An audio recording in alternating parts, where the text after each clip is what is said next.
Caleb Moreau's hands trembled as he reached under the passenger seat of his wife's sedan, searching for the phone charger she'd asked him to retrieve. His fingers brushed against something smooth, silicone, unmistakable. The sleek purple device rolled into view, and his stomach dropped like a stone into dark water. He sat frozen in the driver's seat, the object heavy in his palm despite its lightness. Questions screamed through his mind. Why would Iris hide this here? Why not at home? Unless she wasn't using it alone. Caleb's jaw clenched as he thought of his wife's recent late nights at the office, the way her golden, fox-like ears had flattened against her blonde, wavy hair whenever he'd asked about her day, her ringed tail curling defensively around her legs. Those beautiful amber eyes that once sparkled when she looked at him now seemed distant, distracted. They'd been married 6 years. When had the warmth between them cooled to polite coexistence? Instead of confronting her immediately, something darker stirred in Caleb's chest, a need to know, to catch her in whatever lie she was living.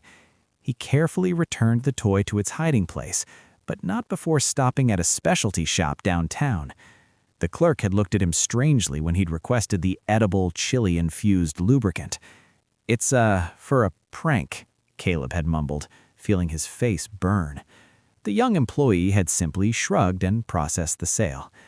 Back in the car, Caleb's hands shook as he applied a generous coating to the toy's surface, the oil glistening innocently under the afternoon sun. It wouldn't cause real harm. The packaging promised only intense temporary heat, but it would certainly make a statement.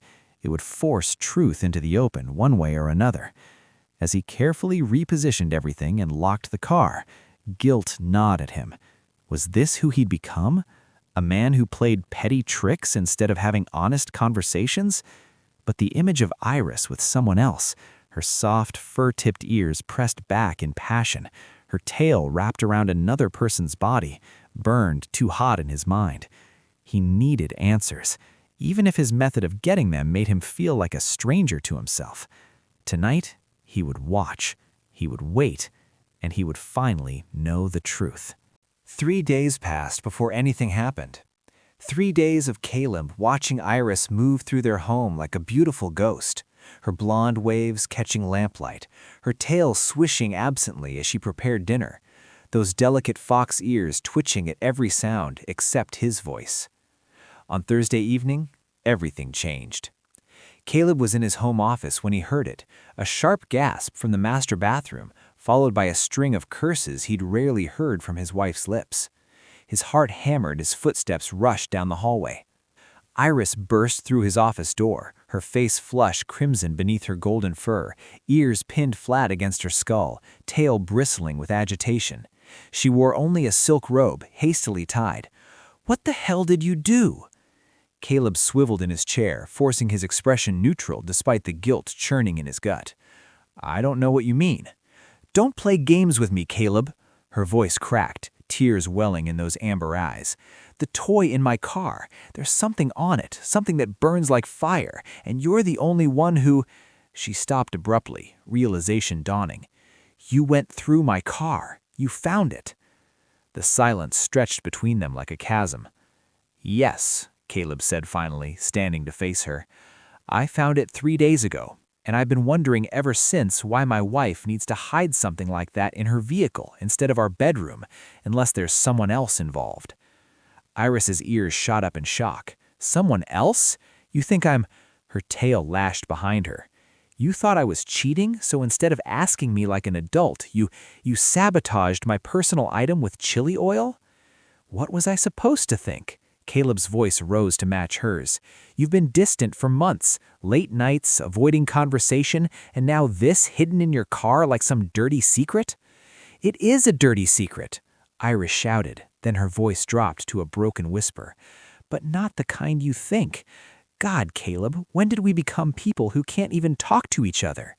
She sank onto the leather couch, her tail curling around her body protectively, and Caleb saw for the first time how much pain lived behind her eyes. Iris's shoulders shook as she buried her face in her hands, her fox ears drooping with defeat. Caleb stood frozen, his anger evaporating into something more painful, regret. "Iris," he started, but she held up one hand.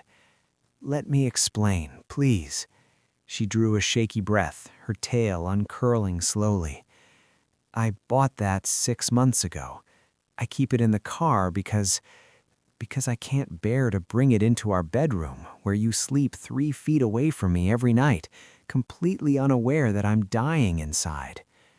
Caleb's chest tightened. "What are you talking about?" "When's the last time you touched me, Caleb? Really touched me?" Her amber eyes met his, brimming with unshed tears. "Not a peck on the cheek before work or a pat on the shoulder. When did you last look at me the way you used to, like I was something precious?" The words hit him like physical blows. He opened his mouth to protest, but memory after memory flooded back. Iris reaching for his hand in bed, only to have him roll over, claiming exhaustion. Her dressing up for date nights that he'd canceled for work calls. The way her ears would perk up hopefully when he came home, only to flatten when he went straight to his office. "I thought maybe I wasn't attractive to you anymore," Iris continued, her voice barely above a whisper. "That maybe my differences bothered you. The tail, the ears. I see how other human couples are, and I wondered if you regretted marrying someone like me." "God, no." Caleb moved toward her, but she wasn't finished. "So yes, I bought that toy. And yes, I hide it in my car because I use it during my lunch breaks in the parking garage, sitting alone in my vehicle like some desperate, lonely woman whose husband can't even see she exists anymore." Tears streaked down her flushed cheeks. "I wasn't cheating on you, Caleb. I was trying not to burden you with needs you clearly had no interest in meeting." The admission shattered something inside him. All this time, while he'd been consumed with work, with stress, with everything except her, Iris had been suffering in silence, and his response to discovering her pain had been a cruel, juvenile prank? "I'm so sorry," he whispered. Caleb crossed the space between them and dropped to his knees before the couch, taking Iris's trembling hands in his. "I'm sorry. I'm so incredibly sorry. You're right about everything." Iris's ears twitched uncertainly as she studied his face, searching for sincerity. Her tail remained tightly coiled, protective. "I got lost," Caleb continued, his voice rough with emotion. "In work, in routine, in just existing day to day. I forgot to actually live with you. I forgot that marriage isn't something you just have, it's something you do every single day, and I stopped doing it." "Why?" The word came out broken. "Did I do something wrong?" "No, sweetheart, no." He reached up tentatively, and when she didn't pull away, he gently stroked the soft fur on her fox-like ears, something he hadn't done in months. She shuddered at the contact, her eyes fluttering closed. "You're perfect. This is all on me. I took you for granted, and I have no excuse."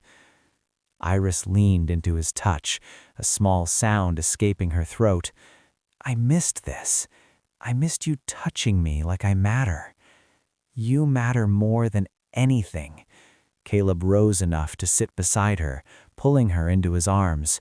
Her tail slowly unwound, draping across his lap, a sign of trust that made his throat tight. "These differences you mentioned, your ears, your tail, Iris, they're part of what makes you you. I fell in love with all of you, and somewhere along the way, I forgot to show it." She turned in his embrace, her blonde waves falling across his chest as she looked up at him. The chili oil was a terrible thing to do. A ghost of a smile crossed his lips. It really was. Childish and stupid, and it forced us to finally talk, Iris finished quietly. In a twisted way, maybe we needed something to explode. We've been too polite to each other for too long, tiptoeing around the real problems.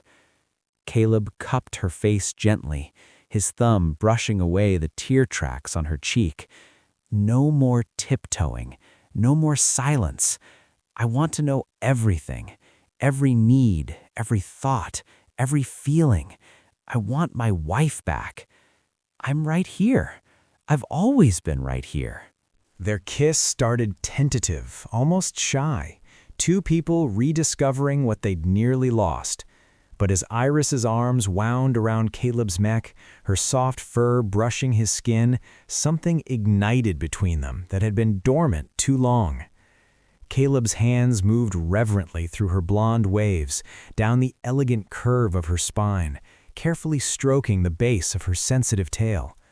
Iris gasped against his mouth, her fox ears perking forward with arousal, her body pressing closer. "Bedroom," she breathed, and they stumbled down the hallway together, shedding clothes and inhibitions with equal abandon.